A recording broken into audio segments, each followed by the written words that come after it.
Hello everyone and welcome back to Dragalia Foundry, a fan channel where everything Dragalia Lost can be found.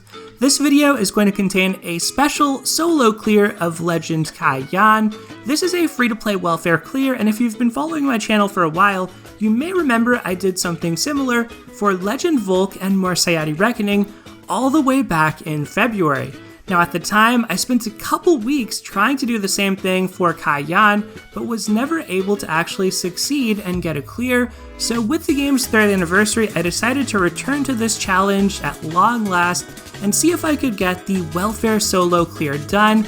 My conditions for this are on screen now. I was using story, tutorial, or compendium units only. That meant no gotcha adventurers, no event welfare units because those aren't available to all players, Essence Dragons only, no limited Wyrmprints, and free shared skills only. In terms of the units I had access to, that meant I was looking at this pool of Shadow Adventurers, and you'll see when the gameplay starts who I ended up bringing to my team, but here we have Zace, Vita, Eric, Althemia, Cleo, Audric, Alex, Zaina, and Chell. And you'll notice a big challenge with this fight is access to Dispel. We'll see that in the gameplay, and you can see that just looking at the roster of who's available here. There are a few units who have it, but not that many. And as far as eligible dragons go, I had Chthonius, Shinobi, Andromeda, Azazel, Epimetheus, Nyarlathotep, Ramiel, High Zodiarch, and Nidhogg. And it actually paid off waiting because Azazel and Ramiel weren't part of the Essence pool the first time I attempted this. I don't even think I had a copy of Azazel at the time, and both of them ended up making my team, so the power creep since February certainly helped make things easier. Let's go ahead and hop into the gameplay and I'll discuss while the footage rolls. One of the reasons that I like to do stuff like this every now and then is because I do a lot of summoning on my channel. I have spent money on the game.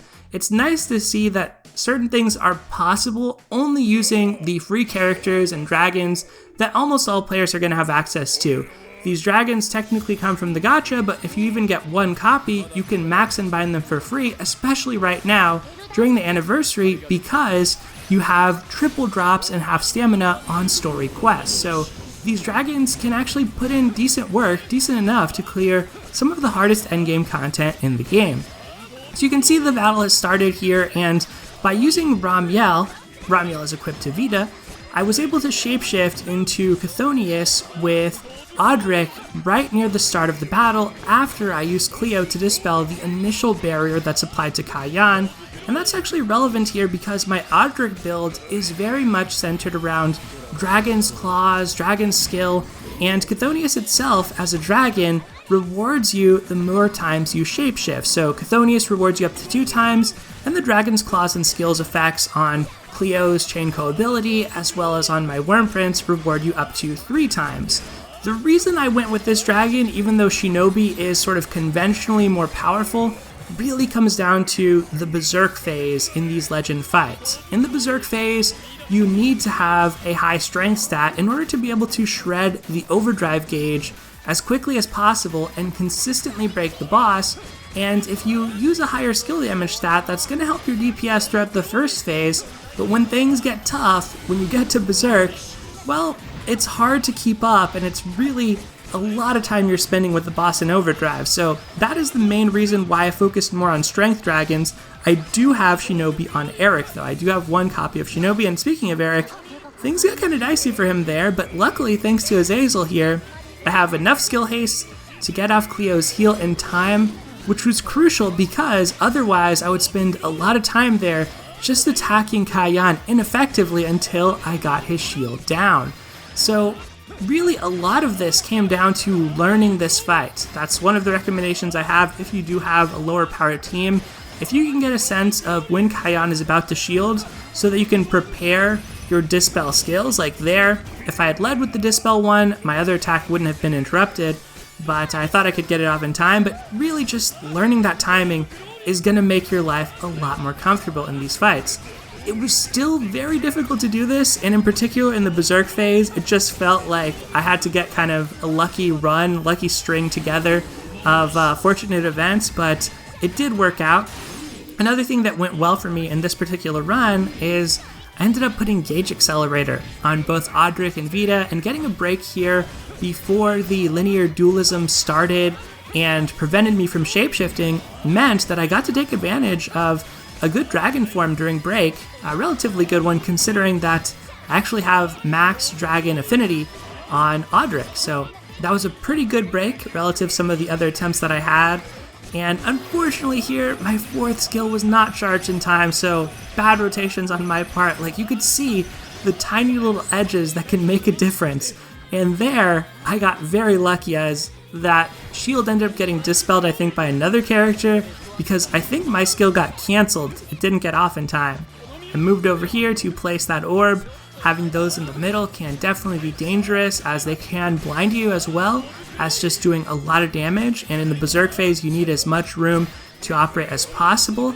It's pretty hard in solo with this many melee characters, in my opinion, to bait in one direction, but I did end up preferring these characters over a couple of the other options that might have been palatable or viable. Althemia was the big other consideration that I had, but ultimately Eric has at least one opportunity to dispel in his kit when he force strikes, and I felt like that was kind of important here since I wasn't running main with Cleo, and her dispel only happens when she does her first skill, and she does it immediately afterward.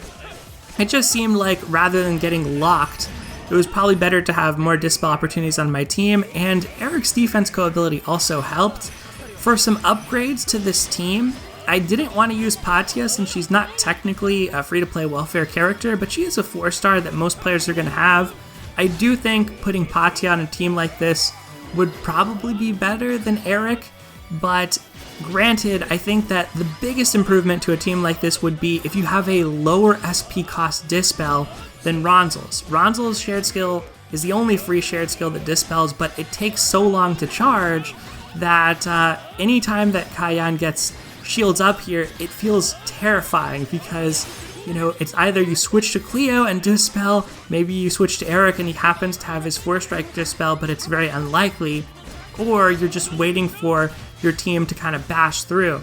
This part of the fight right now is the most dangerous. This is where I most often died, and you could see, unfortunately, I wasn't able to get rid of that blue orb, and look at my S4, like, that felt horrible, but again, my rotation's just slightly off. This was a little bit close. I don't know if I should have stayed there that long.